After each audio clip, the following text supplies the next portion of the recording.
السلام علیکم. امید کوم چې روغ او جوړ وي او د ژوند په موضوع کې به زموږ چې کوم نننی کلاس سټارټ کیږي دا د KineMaster کلاس 5 دی او په دې کې موږ تاسو ته ښیو چې موږ په KineMaster کې په نننی کلاس کې موږ تاسو ته ښیو چې موږ KineMaster کې سیټینګ څنګه کولی شو. د KineMaster پوره د ویډیو سیټینګ هر یو څیز به موږ څنګه کوو په نننی کلاس کې موږ تاسو ته دا ښیو. نو راځئ چې سټارټ واخلو. ټول ناول به راشو KineMaster ته. KineMaster ته چې موږ څنګه رالو موږ به ځان سره نیو پروجیکټ واغوستو یو.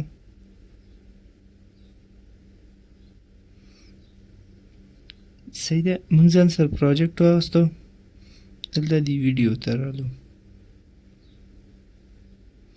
دې ځای نه ځان سره یو ویډیو واخلو.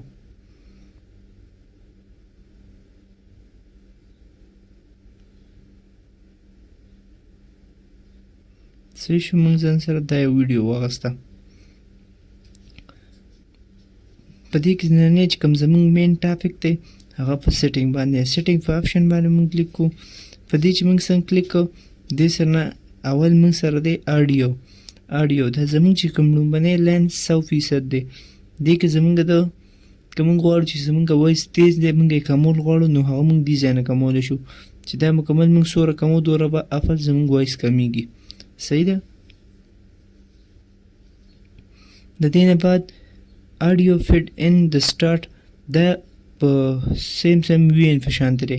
مطلب چې تاسو سټارټ کې اواز لږ داسې په کلاره وي د هغې نه بعد بیا سیوا کیږي. نو د هغې طریقه دا چې تاسو د څومره منټو دپاره سیکنډانو دپاره کوئ نو هغه دلته نه کولی شئ. موږ دا د 10 سیکنډ دپاره کوو. صحیح ده. او اخره کې چې هم ستاسو اواز داسې ډاون کیږي نو هغه هم د دې ځای نه کیږي. صحیح ده. آډیو فیډ آوټ هم د دې ځای نه کیږي. صحیح ده. دا موږ ځان سره 10 سیکنډ کو. صحیح شو. دا موږ دقسې پرېښودو. را به شو بیک. اوس دا تاسو چک کولی شئ د دې وایسو. دا موږ سره د سټارټ نه داسې لو نه په به راځي.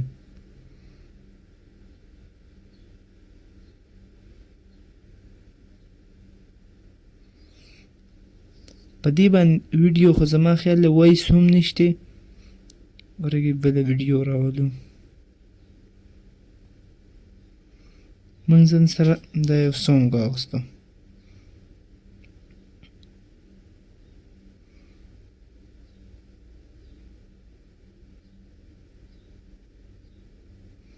دا ډیلیټ کوم.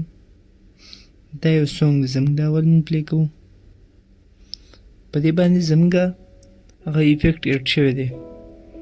دا تاسو چک کولی شئ. د 10 نه به دې خوا سیوا شو. صحیح ده.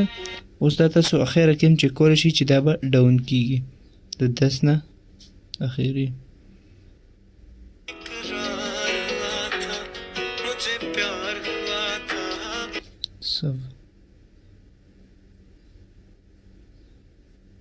ټوټل 53 سیکنډ دی 10 دی نه موږ دا موږ اوس تاسو چک کولی شئ وایس.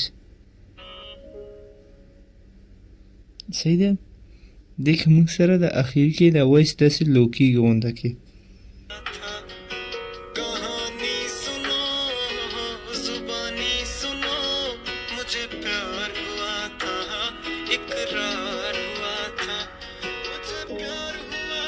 صحیح شو. دا تاسو چک کولی شئ وایس پکې ډاون شو. نو دا وایس موږ د دې ځای نه داسې ډاون کولی شو. صحیح ده. دا پکې زموږ د فیډ ان او فیډ آوټ دغه شو. دې نه بعد موږ راشو ویډیو آپشن ته. که په ویډیو کې تاسو غواړئ اوس چې زموږ دا ویډیو سټارټ کیږي اول تاسو دا چک کړئ. دا چې زموږ دا ویډیو سټارټ کیږي ډایرکټ د سکرین نه سټارټ کیږي. ډایرکټ اوس موږ غواړو چې دا اول لومبي کې لږ غوندې تور شي او بیا سټارټ شي.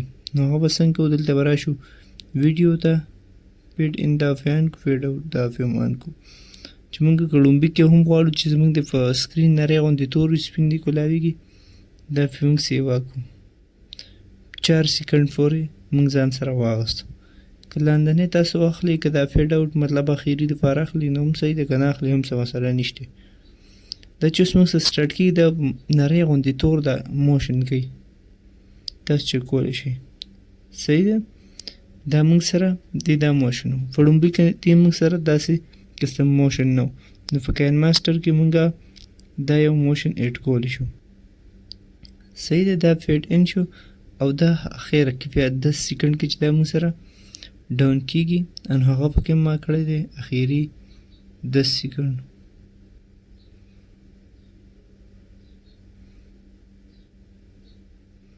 دا تاسو اوس چې کولی شئ مونږ سره په تور دغه باندې ختم شو. صحیح ده، یو پکې زمونږ مین آپشن دا دی، بل دی ایډیټینګ. په ایډیټینګ کې تاسو مطلب خپل یو تصویر راولئ یا داسې هر قسم دغه راولئ، هغه د دې ځای نه تاسو څومره ټایم دپاره راولئ هغه دې ځای نه سلیکټ کولی شئ. فول سکرین کوئ یې فټ آټو باندې پرېږدئ او ډپلیکیټ ټرانزیکشن ډیوریشن دې ځای نه هم تاسو ولې ټایم کمولی سیوا کولی شئ. صحیح ده، د خپل پکچر دپاره نو دا پکې د پکچر ایډیټینګ دی، خو دې کې زیاتره د ویډیو او آډیو استعمالیږي. دا تاسو په آټو باندې پرېږدئ یا فټ ان سکرین باندې. صحیح ده، نننی کلاس زمونږ همدومره. نو که ویډیو مو خوښ شوي د ملګرو سره شیر کړئ او چینل ځان سره سبسکرایب کړئ.